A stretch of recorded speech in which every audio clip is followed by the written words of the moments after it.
Fala moçada, tudo bem? Estamos aqui para mais um duelo Pocket. Hoje tem convidados maravilhosos aqui pra gente, colegas, amigos, talentosos professores, né, Rinaldo? O negócio hoje vai esquentar. Vai esquentar e o bacana é que são áreas que não têm afinidade direta dentro da matriz do Enem, por exemplo, né? Um é professor de Química, quem será, né? Quem será? E o outro é professor de História, olha só. Nós já tivemos aqui um duelo entre Física e Português, não foi? Física, Português, já tivemos Geografia, Biologia, né? E foi fantástico. E hoje não vai ser diferente. História e Biologia. História e Biologia, já teve também. É o primeiro duelo, História e Biologia. E quem foi, Ana Paula? Ana Paula foi de Biologia e Física. Biologia e Física. Biologia e Física.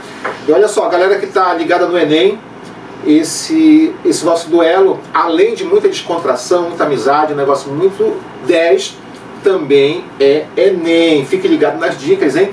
Porque entre uma animação e outra, os professores que vão estar aqui hoje, que têm anos e anos de experiência, vão estar aí dando dicas para você que vai passar no Enem. E um deles me falou que tem uma questão que vem no Enem.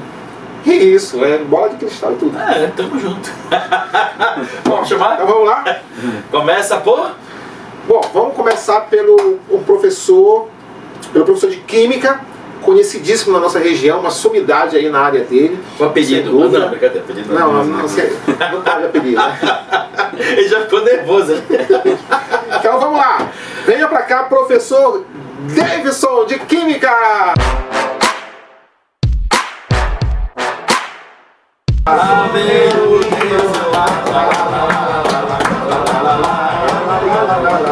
Davidson! Não, apelido não. Aqui pra metade do programa ele vai deixar. Eu gosto de contar aquela história do mamíferos têm o corpo coberto de pelos, né? Mas tem glândula mamária também. Mas aí já é outra história. É melhor deixar a questão dos pelos mesmo. E o próximo, olha só, o sobrenome dele não é DiCaprio, mas também é Léo.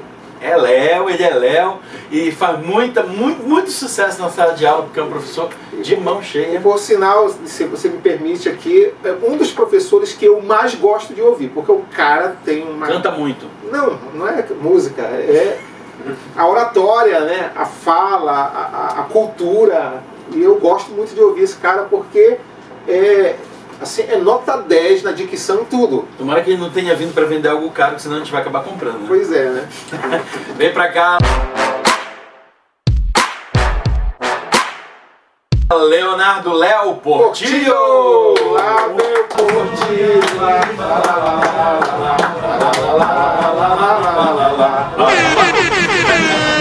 Essa segunda parte. Pois é, né?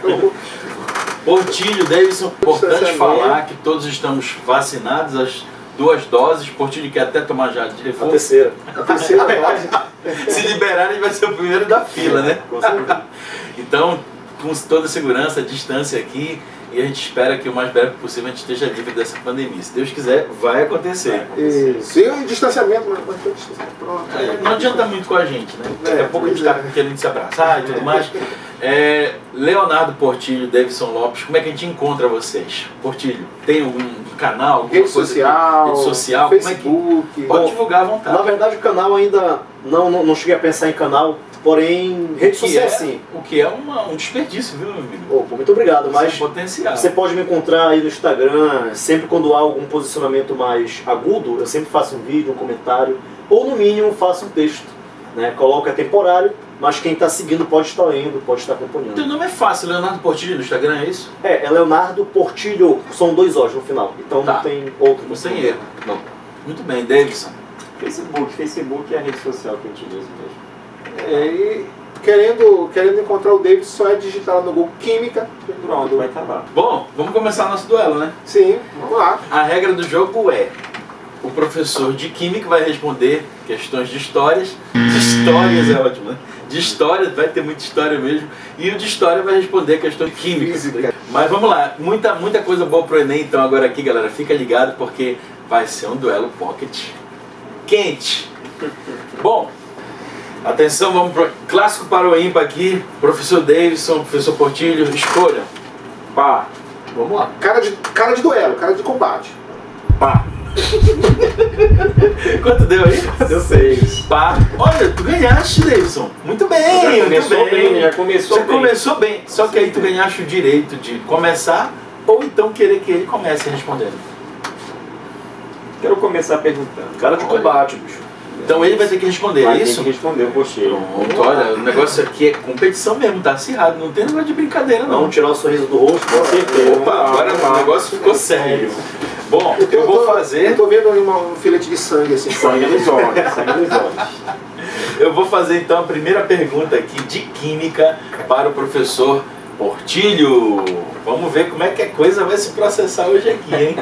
Lembrando que as questões têm 2 alternativas apenas e você tem um tempinho para pensar se quiser. Padrão Enem, padrão Enem. Padrão Enem, vamos Só lá. 2. Um Enem reduzido. É, Enem reduzido. Enem reduzido. Tem a bateria reduzida, né? Tem o Sim, Enem reduzido. pronto. Então, pronto. É.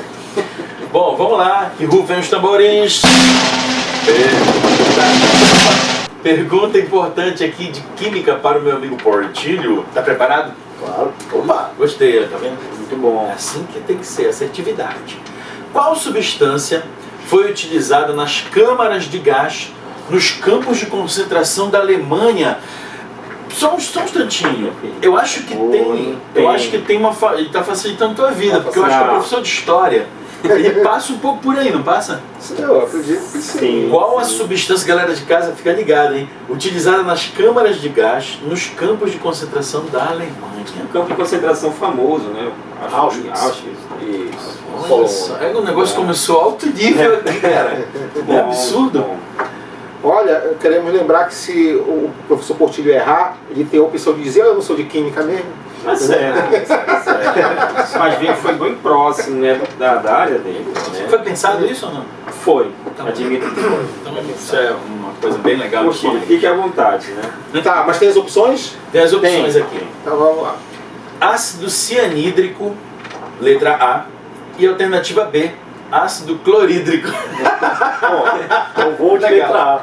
Letra A, ácido cianídrico. Professor Davidson, por favor, sem deixar a gente nesse suspense aqui, tá certo ou tá errado? A resposta está certíssima. Parabéns!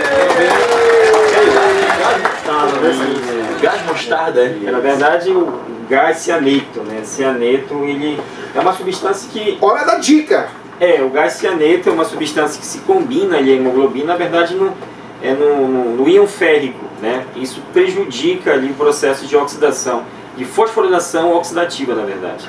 Então, obviamente, isso atrapalha, né, o transporte de oxigênio para a célula. Então é muito perigoso. Só para somar com aquilo que tu tá contribuindo, para falar a verdade, o grau de agonia que isso causava nos combatentes era tão forte que nós temos relatos de combatentes que rasgavam com as próprias mãos a garganta para facilitar a sua morte. Não Ou fosforila, pra encurtar né? o tempo, na verdade, né? Não fosforila, a respiração do celular fica prejudicada, né? Sim. Isso Como seria, assim, estaria ligado mais à agonia do que à dor, é isso? Eu acho que seria uma combinação, né? Combinação de fatores. Eu realmente não tenho domínio para tentar entender a dor que é causada, mas o que nós temos de relato é que o comportamento daquele que acaba sendo atingido, ele é um comportamento extremamente agoniante. Para falar a verdade, a Alemanha ela deixa de utilizar um episódio muito polêmico em que aviões alemães jogaram sobre os inimigos e o vento varreu contra os alemães. E a partir daí perceberam que não era mais uma boa opção utilizar o gás. Olha só, cara, o feitiço virou contra o feiticeiro. Realmente, Muito bem, cara. literalmente. E ó, É uma alto nível, show viu, gente? das duas partes, show Show de bola. Na verdade, o Davidson levantou a bola para você cortar, né? Legal, legal, olha, gostei. Muito bem. Foi uma coisa assim que contribuiu para ficar mais rica ainda. Eu tinha pensado nisso também, eu tinha feito algumas questões sobre vulcanização, até falei com o Rinaldo, mas ele falou, não, pode puxar pra tua área. Eu puxei um pouquinho, mas acho que ainda dá pra ti ainda. Olha, isso daqui não pode virar um jogo de compadre, né? Pois é. Daqui a pouco não é mais duelo. É que combina. Pois é, combina. Ó, queremos lembrar que as respostas não foram passadas para os competidores. Não, Ou seja, o que o Davis elaborou, o Portilho não está sabendo E nada de vice-versa, marmelada, né? vice-versa, Nada de verdade, marmelada. A gente não sabe se eles se conversaram antes, mas pelo menos fica aqui a ideia de que não, né? Portilho. Atenção, parabéns, Portilho, foi top. Beleza, Pô, e obrigado beleza. pela aula aí que eu achei legal. Gostei essa parte lá do... A gente ouve muito isso naquele negócio do Fantástico. O Fantástico, eu digo assim, o inimaginável, o camarada arrancar parte da garganta. Para falar a verdade, o próprio Hitler chegou a ser atingido. Ele teve cegueira por um tempo, né, ficou hospitalizado, chegou quase a morrer, né, quando serviu na Primeira Guerra Mundial. Mas ele não chegou a morrer. E aí deu tudo a situação que a gente viu depois. Muito bem. Vamos então. Eu acho que eu perdi alguma coisa, acho que a gente pode. Foi uma pena mesmo. Desculpa. Tanta coisa, né? E tem muitas teorias, né, que tentam explicar como seria os rumos do mundo sem o Hitler, né? Se alguém tivesse conseguido matar ele no começo. Olha, historicamente assim, a história ela não vai se basear em hipótese, mas o que a gente pode concluir é que a roda do tempo ela é uma roda extremamente improvável. O que vai acontecer daqui a 10 anos pode ser literalmente tudo a partir de um movimento, mas nenhuma certeza. A gente não tem como imaginar o que será. O Chamberlain, quando foi ministro inglês, ele dizia que existem algumas mentiras, e entre essas a mentira estatística, né? Então não tem como a gente tentar prever o que vai ser o futuro. Se Hitler talvez não tivesse feito a tentativa do seu Reich, isso não necessariamente significa que nós não teríamos problemas de níveis iguais ou pior aquilo que foi a Alemanha nazista. O que também não significa que a gente não pode condenar as ações da Alemanha nazista. Não tem como fazer uma previsão. Não há como. Se em biologia a gente projeta as coisas com estatística, números de verdade, e erra, né? Quanto mais nesse campo. E eu acho até que a questão econômica é muito interessante, porque nas guerras os Estados Unidos cresceram muito, não foi isso? Economicamente, quer dizer, era interessante para eles ter esse comércio. Assim, o que nós pensamos na história é que, eu vou até dar um exemplo mais simples, as certezas sociais que nós chamamos de paradigmas, né, nas ciências sociais, elas são alteradas ao longo do tempo. Vou pegar um exemplo mais simples aqui. A geração passada, né, dançou o carnaval cantando "O teu cabelo não pega mulata, porque tu és mulata na cor". Mas se eu gravo uma música dessa hoje, essa música não seria produzida. Ou se fosse produzida, ela não estouraria como um sucesso, né? Ou seja, a colocação do fenótipo negro na música como se fosse algo a ser deixado de lado é algo que hoje seria contestado. Então perceba como aquilo que animou festas há uma geração atrás é aquilo que hoje é contestado. E pode ser, só para concluir, que uma geração à frente, o que eu considero absurdo seja normal. E o que eu considero normal seja absurdo. Então a única certeza que nós temos em pontos históricos é que a história é um movimento. Para onde o movimento caminha, aí a gente não sabe. Isso é interessante que ele está falando, porque muda a perspectiva do aluno quanto à história. A senhora de história da Coreba, não sei o que, biologia eu já ouvi falar muito, alunos dizendo biologia da Coreba e tal. E quando tu chegas com essa perspectiva de dizer que é um movimento, de que é algo que não dá nem para você tentar projetar, como seria sem o Hitler, como seria sem Mussolini, como seria sem... Não tem mesmo, entendeu? Não tem mesmo. Então isso é bacana, porque eu acho que pro aluno prende muito mais ele na tua aula e ainda vai fazer ele conjecturar as coisas. Até porque quando ele percebe que a história ela é um movimento, simplesmente, ele se enxerga enquanto alguém que faz parte desse movimento. Pronto. Aí é fundamental. Agora, assim, não sei se vocês gostariam de comentar isso de alguma forma, mas, por exemplo, eu me lembro que teve um comercial faz uns 3 ou 4 anos, eu não sei se vocês vão lembrar disso, que era com o Padre Washington e o Beto Jamaica, do Tchan, fazendo um comercial, não sei do que era, gente, era numa piscina, e aí ele fala ordinária, e censuraram, porque ele falava ordinária. E aí o que aconteceu, e que era uma linguagem nos anos 90 normal, chamar a mulher de ordinária era como se fosse tchutchuquinha para quem faz funk, assim, tchutchuquinha. E aí eles disseram, não, mas a gente está exaltando a imagem da mulher, não é um xingamento, é o contrário. E tal, é uma forma de dizer que aquela é uma mulher descolada, moderna e tal, não sei o quê, mas isso não adiantou. Por outro lado, hoje é liberado você ouvir festa nas ruas, nas esquinas, do cara falando no funk sobre sexo, que a mulher senta nisso, aquilo e lá, usa palavrões, jargões, né, calão, e parece que não surge nenhuma meu fuzil, né? É isso? Pois é, e aí, dadas as proporções, por que o ordinário não foi liberado, né? E a apologia ao sexo ou a outras coisas, talvez não convencionais. Agora imagina no dia de hoje, joga pedra na Geni. Não, aí não Ela é posso- feita para cuspir. É. Imagine, e fez sucesso, né? Na época, hoje não. Agora sim, em relação à primeira indagação, que é a do Wagner, se a gente pensar, por exemplo, por que a gente consegue escutar não só nas periferias, mas também nas grandes cidades, né, o funk proibidão, o funk ostentação, Sim. ou a apologia ao tráfico. Bom, a primeira discussão foi que o comercial ele foi censurado em uma emissora. Né? Então a gente tem uma distinção entre aquilo que é público e aquilo que é teoricamente privado. Tá. Então mesmo as emissoras, elas Entendi. sendo de desenhar, tá livre, mas elas colocam no anúncio a idade apropriada para que tu possas deixar ou tirar teu filho da frente da tela. Agora, o que não exclui, por exemplo, a gente discutir a vulgarização, por exemplo, dos limites que a sociedade vai admitir como corretos ou não. No caso do funk é mais complicado, porque a gente tem que pensar quem está ouvindo funk. Uma coisa sou eu, por exemplo, impor numa música para uma mulher, rebaixando essa qualidade de mulher. A outra coisa é essa mulher escutar essa música e, de certa maneira, encontrar que nessa música ela não está sendo ofensiva ou algo do tipo, ela está se permitindo escutar, se permitindo dançar. Então tudo vai pela questão da permissão. O que não quer dizer, de certa maneira, que nós não podemos condenar não só os atos de apologia sexual ou até mesmo os atos de apologia ao crime. E nada contra o funk. Não, nada contra o funk. Estou me referindo às letras mesmo.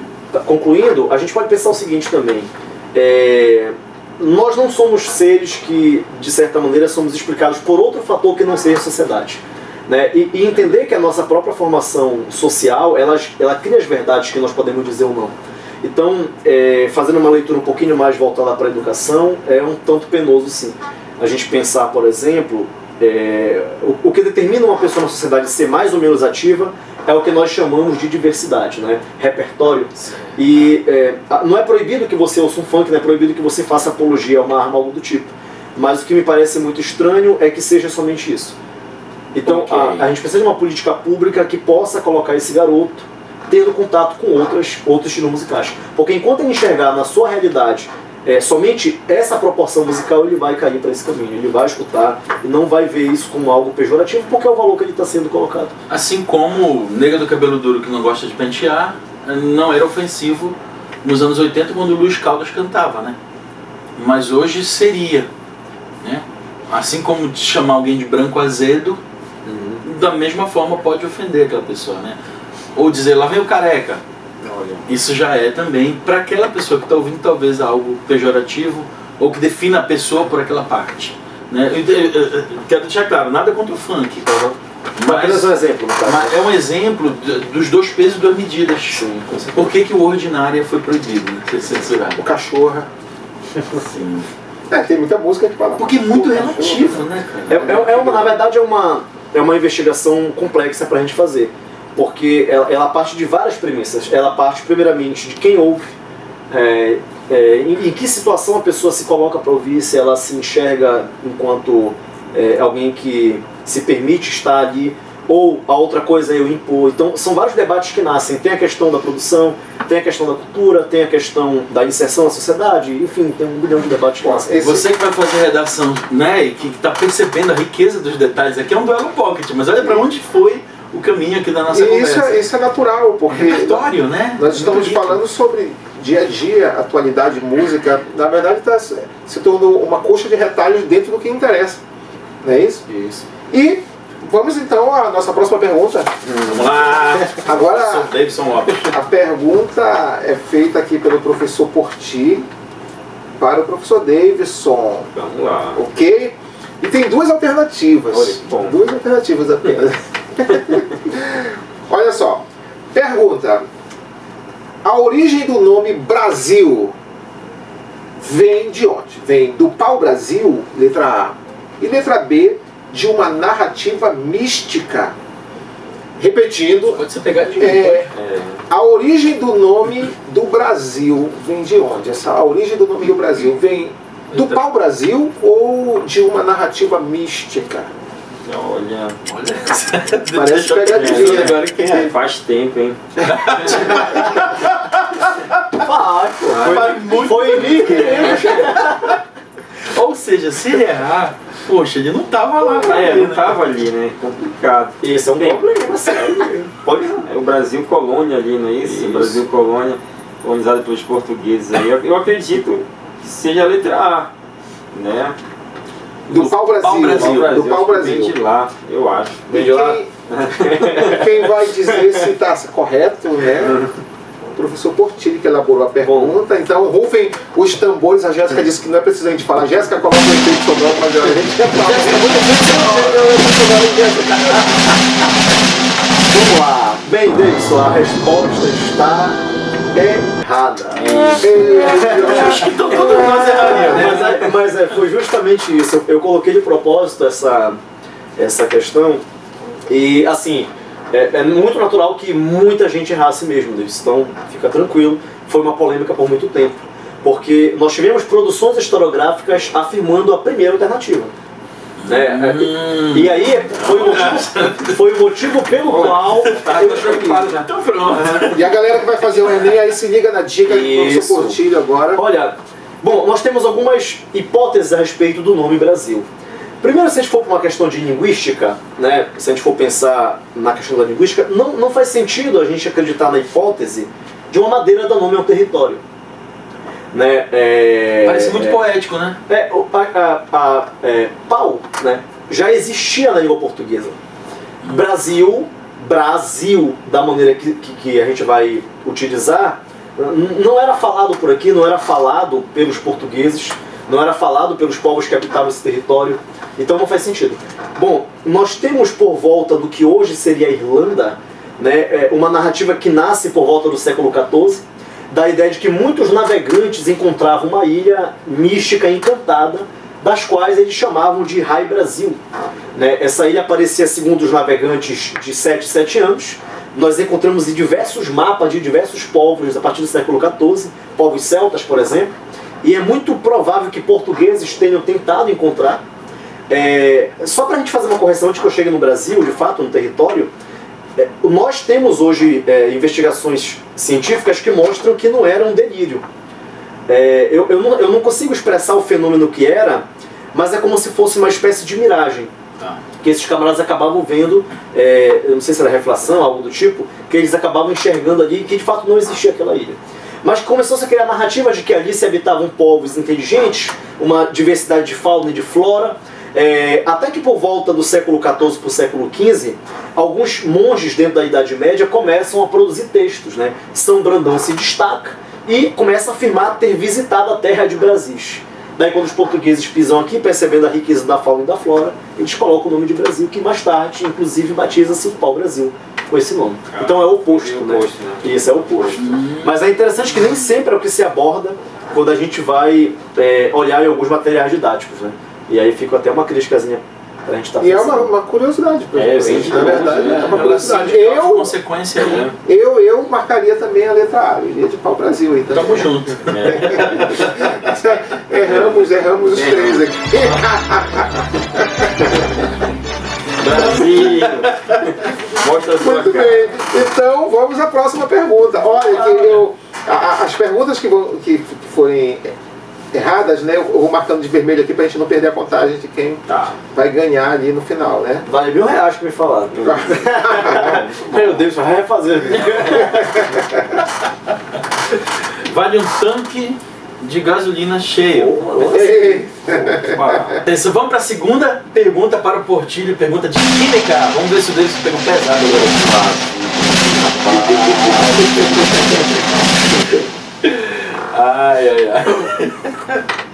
Qual tipo de urânio é usado nos reatores nucleares, professor Portilho? Letra A, sódio. É isso É mesmo? isso, sódio? Sódio. E letra B, urânio 235. Qual tipo de urânio é usado em reatores nucleares? A, sódio. E B, urânio 235. Olha, eu acho que ou o Davidson pegou leve, ou então essa pergunta Ou é uma vingança já. Ou uma vingança. Isso. Fácil. Olha, Davidson. Olha, eu vou errar nessa tua pegadinha. Eu vou na letra B. B, urânio 235. É exatamente lá em 35. Tá certo? É isso mesmo? Tá certo.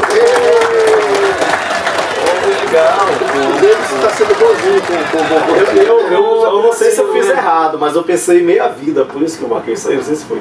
Tem relação, tem Tem a relação. ver com a minha vida? Então, que tal hora da dica? Na verdade, o que acontece? O urânio ele nasce, né? A natureza do urânio é 238, ele é urânio natural. A natureza oferece pra gente esse tipo de urânio. Só que ele tem que sofrer um processo de refinamento, enriquecimento, para sofrer o processo de fissão nuclear.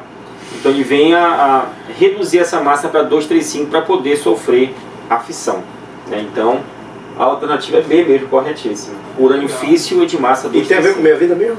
Sim, o urânio ele tem na verdade um tempo de meia vida muito alto, né? 4,5 bilhões de anos para ele cair pela metade do nível de radiação. Sério isso? Tanto que cientistas usaram o urânio para tentar ali, né, dar a idade do nosso planeta. O do carbono é 5.000... 5.700. 700.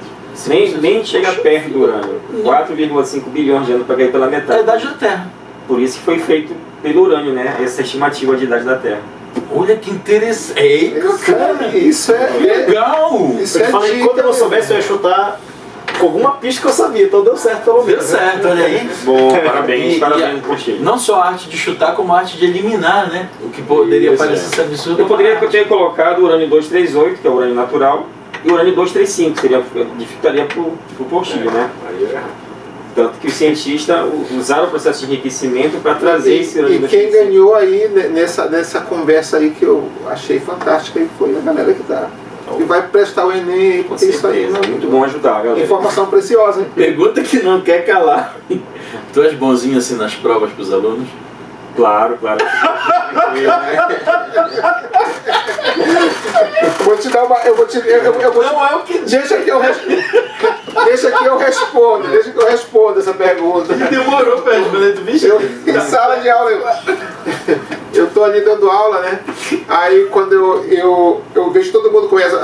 Falta 2 minutos para bater a cama, aí todo mundo começa a se ajeitar, todo mundo corre. O que está acontecendo? Por que está todo mundo se ajeitando?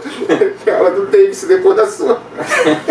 Todo mundo se organizando lá. Aí eu digo, ficou todo mundo lá. Tudo certinho, né? Filijando. Tudo bonito. Na linha da LJ, na linha da LJ. Né? Catando papel aqui do chão, aqui, todo mundo colocando o papel do bombom ali. Eu digo, o que está acontecendo aí? Você, alguma. Não, o Davis está chegando. Muito bom. Como se fosse o diretor da escola indo visitar a sala de aula, né? É isso aí. Nossa. O professor Davidson facilitando a vida dos alunos. Sempre. Sempre. Tá bom então. Vamos lá. Então agora, pergunta de. Isso agora é o certo. Pergunta de história aqui pro professor Davidson, né? Elaborado pelo Pode mandar, professor essa Portilho, aí. então vamos lá. A outra foi pegadinha, essa aí tá sendo... Durante o Brasil colonial existia a possibilidade de uma pessoa ser presa, tendo como prova do crime apenas a palavra de um colono, considerado homem bom. Homem bom. A isto é chamado de, vou repetir aqui a pergunta, durante o Brasil colonial existia a possibilidade de uma pessoa ser presa, tendo como prova do crime apenas a palavra de um colono, considerado homem bom. A palavra dele, pronto. É preso. É preso, tá Preso. falando. Como é chamado isso? Letra A, crime de ouvir dizer. Letra B, condenação por testemunha ocular. O negócio ficou sério agora, viu? Muito fácil. Letra B. Condenação por testemunha ocular. Tem certeza disso? Tem.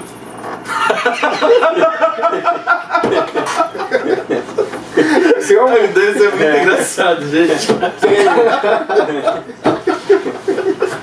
tenho e acabou. Ai, E aí? Muito bem. Então, tá doendo aqui.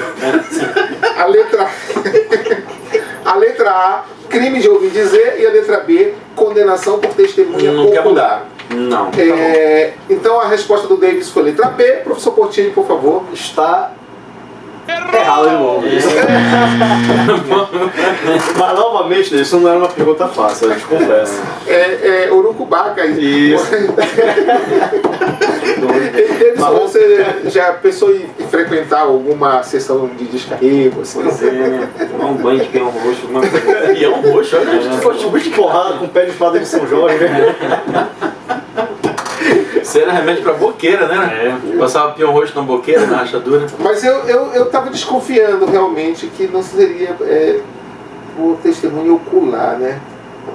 O homem é bom, então o homem bom, ele falou, tá Homem falando. bom, homem espetacular. Vamos pensar. Vamos pensar. Bom, olha só.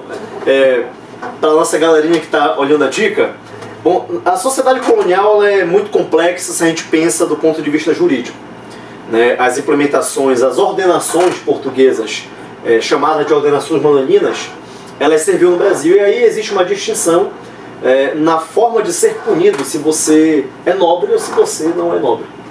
E o que se considerava homem bom no Brasil colonial não tinha a ver com a atuação na sociedade. O homem bom era uma pessoa boa.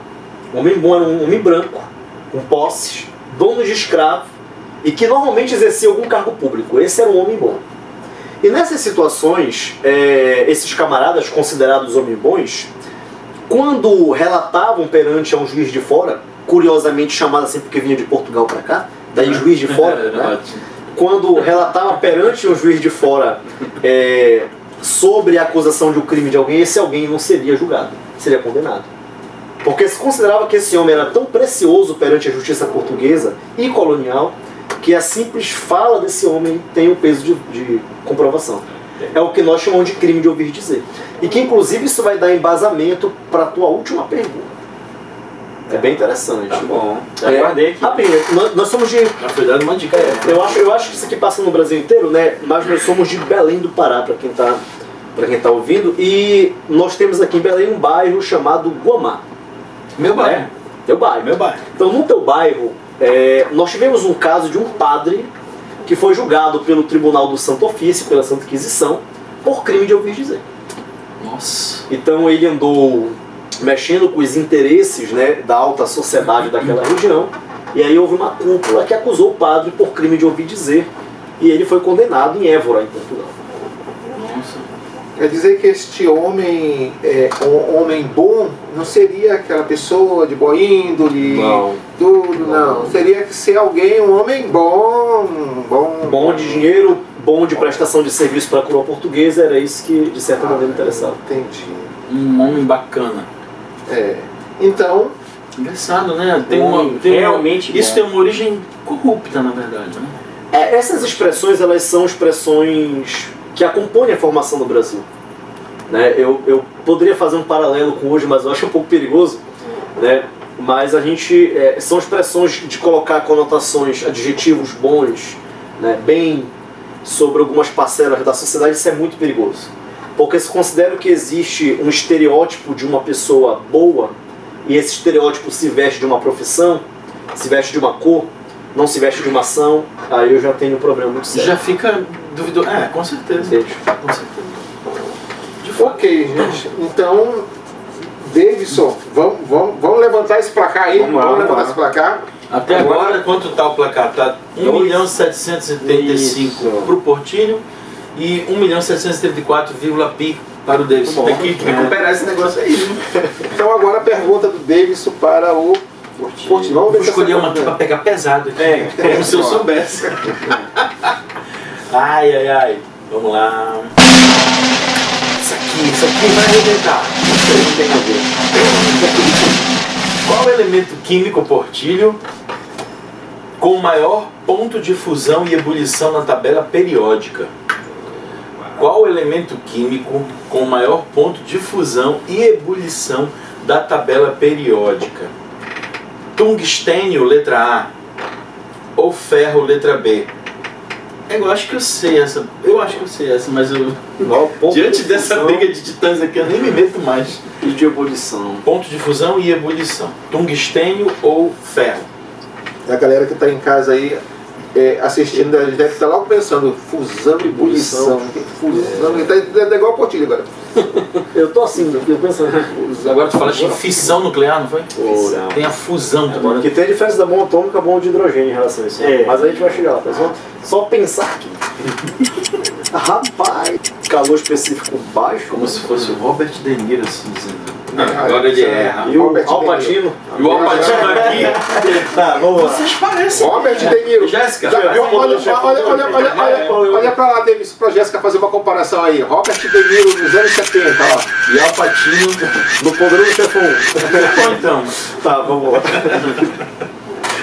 Olha, eu vou errar com ignorância mesmo. Eu vou na letra B, eu vou ferro. Ferro. A primeira seria tungstênio. Porque eu, de fato, não lembro do tungstênio na tabela. Tungstênio é o W, né? É o W. É, eu decorei isso por causa do meu nome, eu lembrei do ensino médio Vem lá. do latim Wolfrânio, né? Que vem aí o símbolo W. Alguns elementos vêm do latim. Sódio é nátrio, né? Assim, Na. São expressões. Bom, o Portilho errou. Olha só, Olha a felicidade esse falando. negócio frio. Bom, português.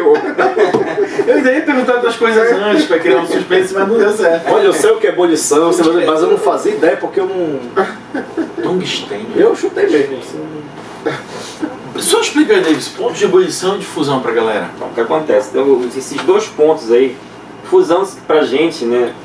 Tu falou o termo lá, fusão em radioatividade, simboliza união, União. união de núcleos, Pronto. né? Atômico. Mas para química inorgânica, para fusão, essa temperatura que a gente analisa, significa a passagem da fase sólida para a fase líquida, né? Que é o derretimento. Mudança de estado físico. Mudança de estado físico, a mudança de Maravilha. fase. E a ebulição é a continuação do líquido para o gasoso, né? São os pontos de fusão e ebulição. E a substância química, galera, que tem, né, que suporta uma temperatura muito alta para ocorrer esse processo de passagem de mudança de fase, é o tungstênio. Ele chega a suportar praticamente quase 4.000 graus Celsius. Pra poder... Para poder mudar de fase, né, da fase sólida, que ele é o metal, para a fase líquida. Se eu botar na panela de casa não dá. Não tem como. Eles usam esse nave espacial?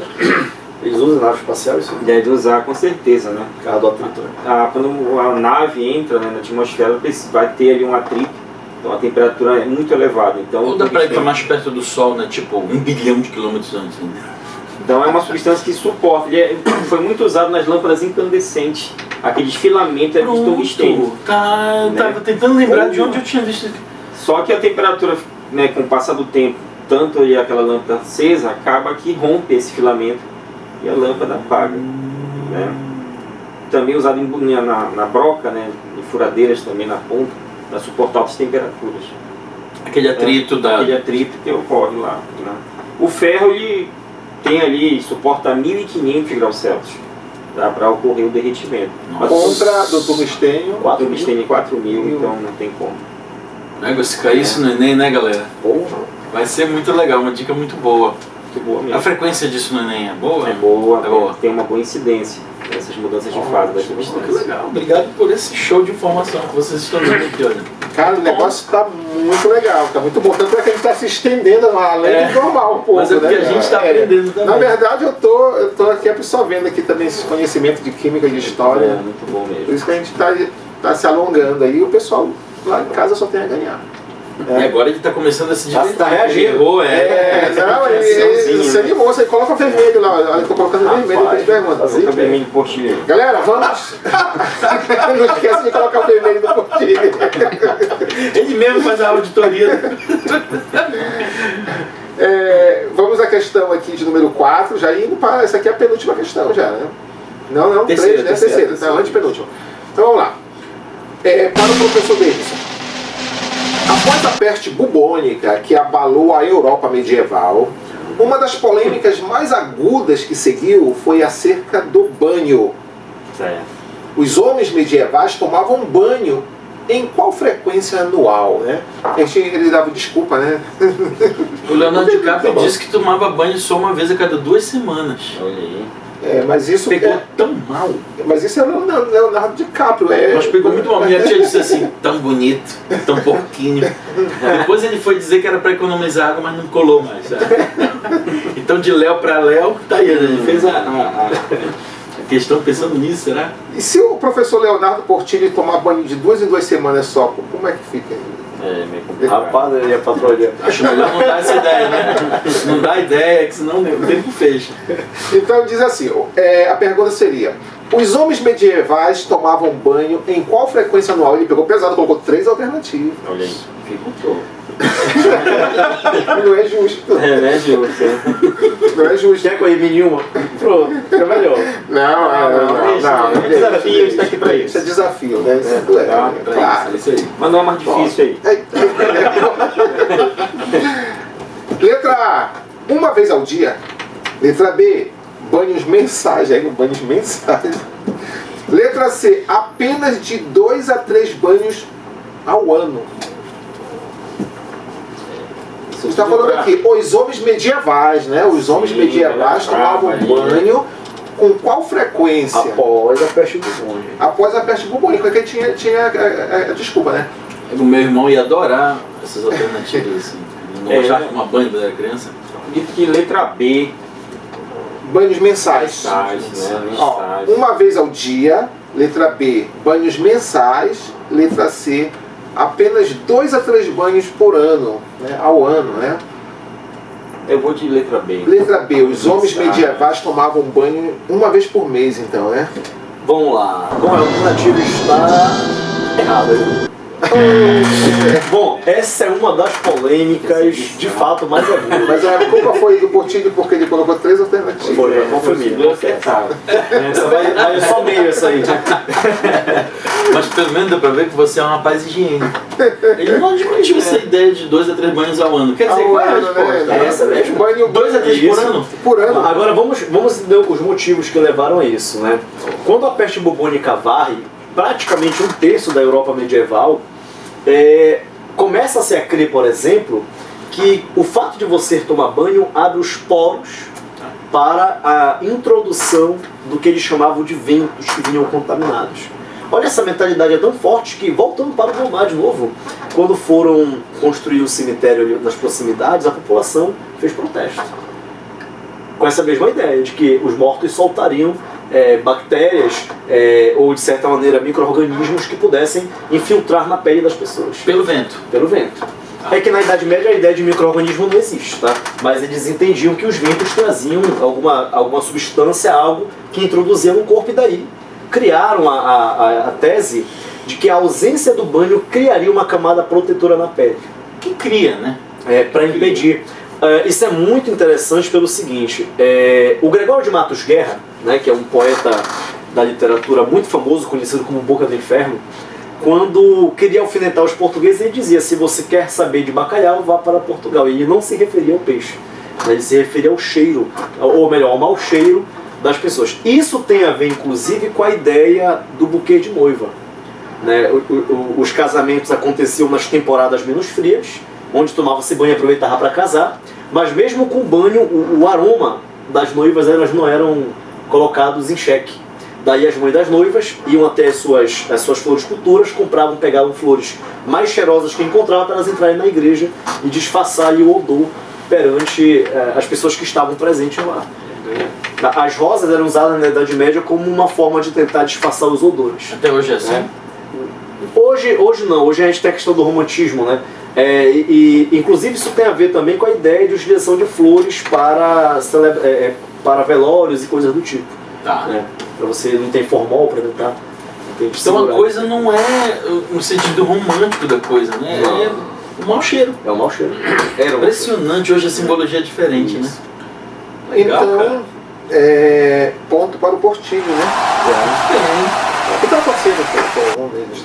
Fala a verdade. Tô torcendo. Fala a verdade. Pela conversa, né? Antes do tema, pensando. Leão, né? Paysandu. Série B, Paysandu? para outra coisa. Eu vou começar agora a mudar aqui a minha. Provisoriamente, né, cara? Tudo é provisório na vida. É. Eu vou começar a mudar a minha torcida então agora aqui. Bom, vamos à próxima pergunta. Agora a pergunta de química, né? Quarta pergunta. Quarta pergunta aí, olha. Que rufem os tambores. Quais iam Né, velho? Quais são os íons usados em baterias de celulares? Letra A, cloreto. Letra B, lítio. Lítio. Nem pensou nessa, Nem não pensou, teve nem assim. pensou, né? Repete aí pra gente e tal. Aproveitando a oportunidade, o Chile foi meu aluno. Eu ia comentar isso no final, cara. É por isso que ele está acertando tudo de química. Ou seja, foi bem ensinado. O criador e a criatura. Você fez um belo trabalho, meu amigo. Vixe, ele olhou pro Davidson, lítio. É legal. Tá aí, muito bom. Tá certíssimo então. Certíssimo, parabéns. Essa foi na lata. Galera, Lítio. as baterias celulares antigamente eram enormes. Né? Antigamente o celular servia como arma também. Né? Então era um tijolão. Né? Tijolo. Então eles usavam ali chumbo, né? Um metal muito pesado. Era chumbo? Era chumbo mesmo, chumbo. E para descartar essas baterias ali é muito perigoso para o meio ambiente. Né? Ele deveria ser um metal pesado. Então a ciência aí conseguiu, né, utilizar esses metais alcalinos. São metais com poder de oxidação muito alto. E, no caso, o lítio sendo aí o escolhido para colocar, né, como solução aí na bateria de celulares. Então está correto, certíssimo mesmo. Muito bem. Parabéns. A pilha alcalina. Tem metais alcalinos que são muito Olha reativos. que legal, né? Bacana. Quem tem bons professores. Olha, eu iria falar no final, mas como o Davidson disse, todos foram os professores aqui no Brasil, né? No caso do Davidson, que é o combatente, vamos dizer Você assim. te arrumava assim na sala? Olha, o Davidson vai chegar aí, né? Arrumava, a galera arrumava. A galera arrumava. Isso não é lenda, né? O Davidson tem uma das didáticas que eu considerei quanto aluno assim, muito boas. Eu não tive. Eu fui um bom aluno. Eu fui um bom aluno de Não quebrava a vidraça, cadeira. Não, eu fui um bom aluno de prestação, de anotar, de tirar as dúvidas quando tinha que ser tiradas, estudar em casa. Você estava na frente? Sim. Muito bom. Assim, não na primeira, ficava na segunda cadeira. Mas o Davidson sempre teve uma didática muito boa, daquelas que eu prestava atenção e não precisava estudar tanto mais depois. Olha, embora eu não gostasse de química, confesso. Me falaste no Gostava de início que não química. gostava de química. Mas aprendi. Pô, muito bom. Que legal, né, cara? Isso é Beleza. bacana. Olha, um belíssimo de um elogio, viu? Uma honra pra mim. Uma honra. Não tem como. Penúltima pergunta. Opa! Pergunta agora. O Robert está ficando nervoso. Olha, agora que tem que recuperar o negócio. Esse é o Robert Delírio, né? Já é aquela que tu falaste que vai ter relação Não, com essa é última. Deixou pro final, grande finale. Bom, Tá bom. vamos lá. A origem do velório tem ligação com. Já sabe que Repetindo. é pegadinha. Já pegadinha. A origem do velório tem ligação com. Letra A. Consumo de bebidas alcoólicas. Letra B. Apenas fé e religiosidade.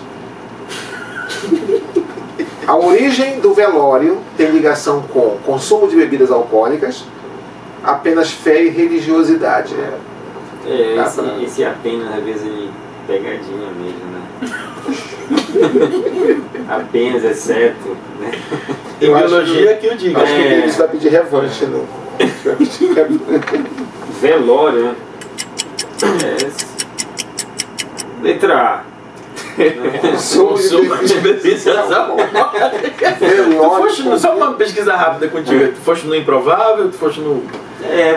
Tanto pegadinha mesmo, né? Que seja Consumo de bebidas alcoólicas, então velório. Faz sentido. Então vamos lá, professor Portinho. Davidson está certo.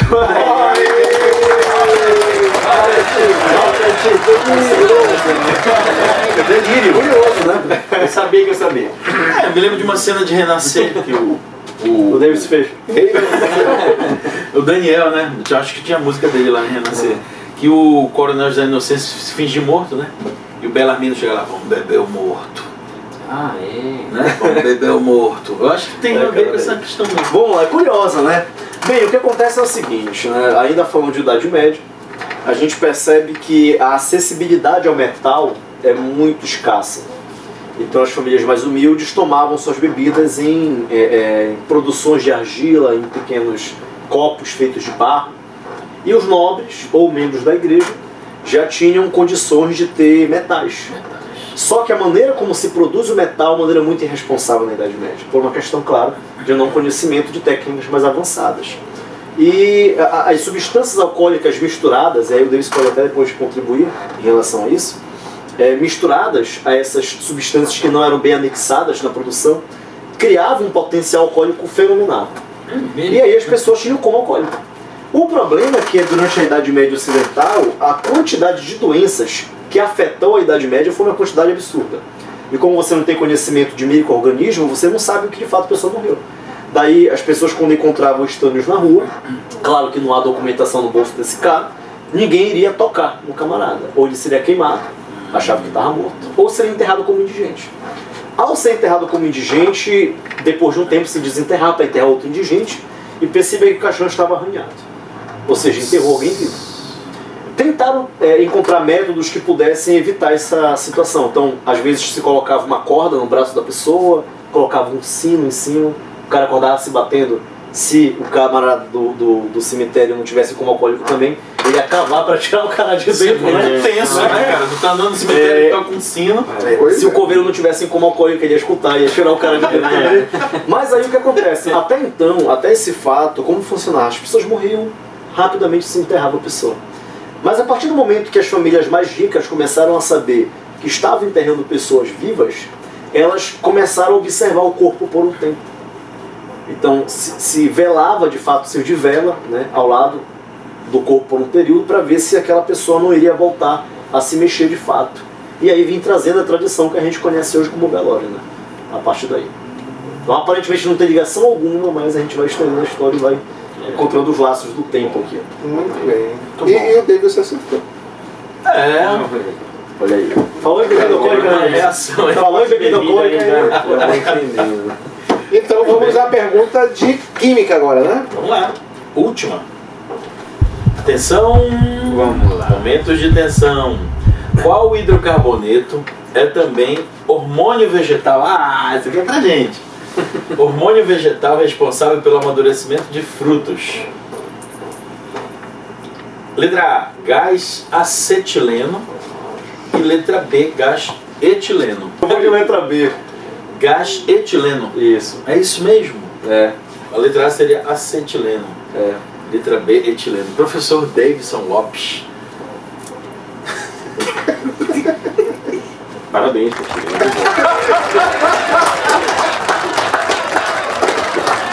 Muito bem. Ó. Muito bom. Acertou, muito bom. Gás etileno. É claro que todos os acertos do Portilho, né, são alegrias pro Davis, né? É. Claro, ó. Verdade. Tem esse consolo aí, né? Não apareceu não, viu? Aprendeu bem. Bom, galera, hidrocarbonetos, né, são compostos que apresentam exclusivamente hidrogênio e carbono, tá? A letra A eu coloquei, na verdade os nomes são bem parecidos, Bem parecidos, né? Mas a letra A, o acetileno é usado em maçaricos, né, para fazer corte de metais, Nossa. gerando uma temperatura de 3.000 graus Celsius ali, né? E a resposta é a letra B, o etileno, é um hormônio vegetal. Quando a planta está ali naquele período, né, frutífero, acontece a liberação desse gás para ocorrer o amadurecimento do fruto, né? Muito bem. Estamos indo para o final, né? Muito bem. Parabéns pela pergunta. Pô. A pergunta agora é para o Davis, Essa né? é bacana, essa pergunta. Eu nem ia fazer essa pergunta. Eu falei, posso, Rinaldo? Posso? Ele pode. Muito bem. É curiosidade, né? Mexer com Legal. bebida, a gente... Tem mais ou menos que tem a ver com isso aí. Isso aqui causa a bebida, inclusive. É uma das razões, É né? uma das razões. Tá bom, então. A tua já foi a última, né? Já foi o... Então vamos lá. Questão 5, pessoal de casa aí, prestem atenção. Durante o século XIX, né? Isso. Durante o século XIX, houve a associação da traição ao chifre. Tem a ver com bebida. Tem a ver com bebida, eu tô te falando. Né? Então, voltando. Durante o século XIX, houve a associação da traição ao chifre. Legal. Os cornos, né? Isso. Este fato ocorreu devido, letra A, ao medo das pessoas de se identificarem ao ato da acusação. Letra B, pelo fato do animal boi não ser monogâmico. Quer dizer que o boi Tem várias boias, né? Várias boias. O boi não é monogâmico, né? Tem muitas boias. Cara, eu vou de... Repete a letra A. A letra A diz: esse fato ocorreu devido ao medo das pessoas de se identificarem ao ato da acusação. E letra B: pelo fato do animal boi não ser monogâmico. Estranho, né? Negócio de boi, chifre, monogâmico. Eu vou em letra B. Pelo fato do animal boi não ser monogâmico. Mas não tem nenhum boi assim que é fiel à sua boia, não. Difícil. É um dos motivos pelos quais, né? Mas vamos lá. Acho que é difícil. Bom, está correto ou está errado a resposta? Está errado. Eu tava torcendo por você, né? Obrigado. Eu marcaria A, mas assim, seria chute. Eu não sei se vocês lembram daquele momento que nós falamos sobre o crime de ouvir dizer. Tá. Por isso que eu te falei, a dica para o último. O que acontece é o seguinte, as pessoas mais humildes de fato tinham medo, embora a fofoca colonial fosse algo fantástico. Por exemplo, nós temos hoje ainda hábitos coloniais. Exemplo, você receber visita na casa e ceder um quarto melhor para essa pessoa, ou você ficar na frente de casa sentado conversando, são hábitos coloniais. Belém é altamente colonial. Ainda assim, Olha. altamente. Agora, o que a gente pode pensar é o seguinte: qual é a ligação da questão de chamar alguém que foi traído de boi, de chifrudo, coisa do tipo? É que os mais humildes sentiam medo, de fato, de se intrometer em qualquer discussão da alta sociedade. Falavam. Mas a maneira que eles encontravam para falar para um marido traído, que isso era considerado algo absurdo, assim. Então, se o marido trai a sua esposa, era considerado normal.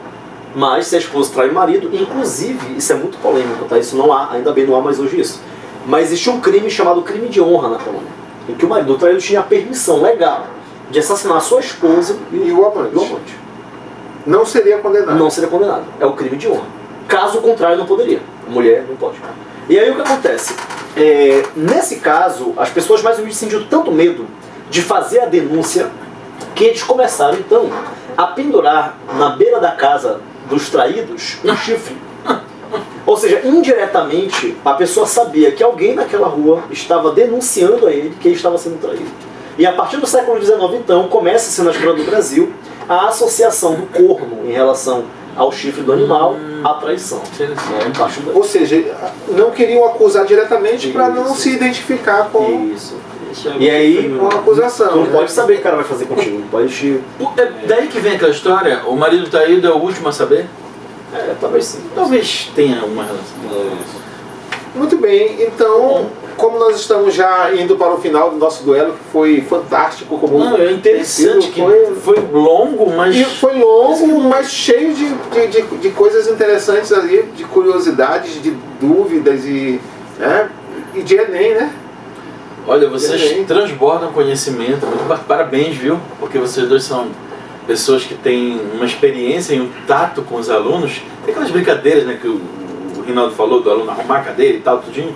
Mas isso demonstra que vocês têm um controle muito bom daquilo que vocês falam, daquilo que vocês fazem. E é por isso que o nome de vocês é um nome tão bom no mercado. É tão bem apreciado e respeitado pelos próprios colegas de profissão. Parabéns aos dois, viu? Sem dúvida.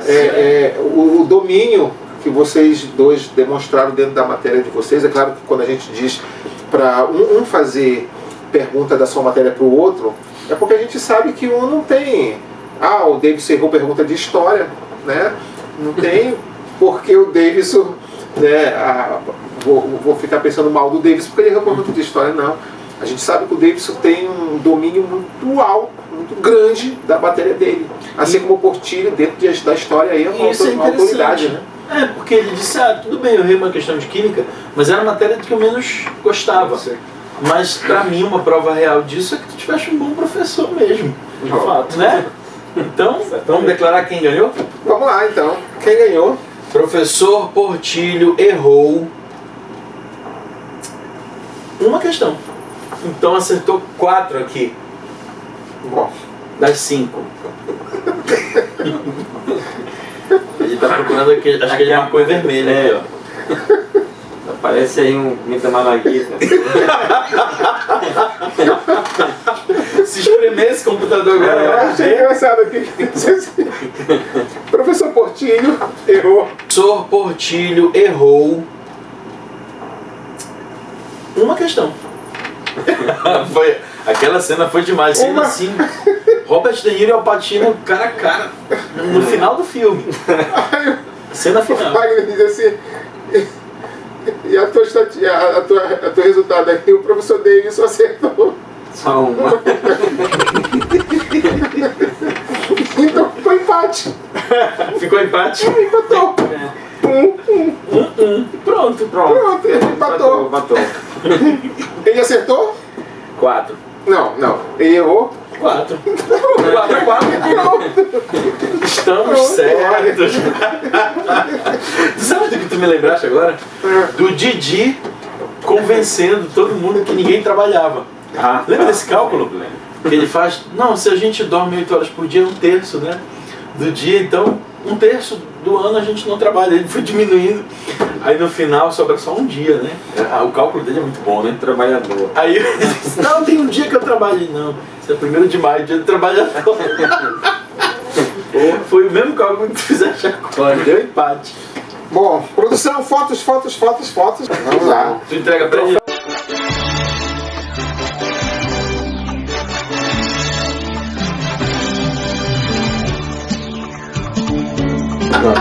Eu realmente espero que vocês possam consolidar o desejo, o sonho de vocês, e nós estaremos aqui sempre que possível para te ajudar.